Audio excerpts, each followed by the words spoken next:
So this particular building had its roof taken off. All these ceiling tiles had water damage coming through. So for Kevin Hendrick, the superintendent of Pinellas County Schools, this morning isn't just a return to class. It's a small sign of recovery.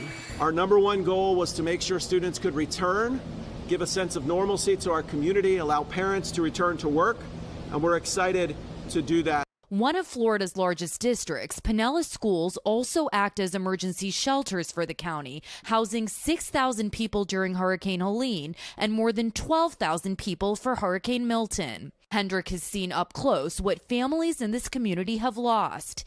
He estimates 15% of his students' homes were destroyed by the two hurricanes. Are you worried about the students at all? Because a lot of them are going to be mentally preoccupied by all of this. Very much worried about mental health for everyone, not just students, but families and staff. But one of the ways you get through that is to get back into routines.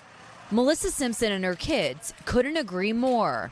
How do you feel about the kids going back to school tomorrow? Oh, so excited. So excited. I'm mostly excited about going to see my friends and stuff.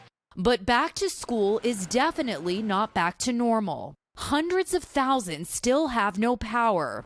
People here are still struggling to find gas. Many have to boil their water, if they have any at all. And there are more than 60 sites available where those who have lost everything can cook or find a meal. With potentially $100 billion in damage statewide and so much to rebuild, the return to school providing much needed comfort. It's not going to be perfect. We'll have students at new bus stops because they had to relocate. We'll have some staff not able to return yet. But all in all, it's going to be a good day. The first day back, it's all about love. It's all about love and support. It's not going to be a learning day. And even with Pinellas County schools reopening today, there were still 2 schools that were so badly damaged in these hurricanes that they won't be able to reopen their doors again until the next school year. Now, that final school district here in Florida that has yet to reopen, Hillsborough schools with more than 200,000 students, they're set to resume classes again tomorrow. Hoda? All right, Priya, nice to see a little good news there. We appreciate it.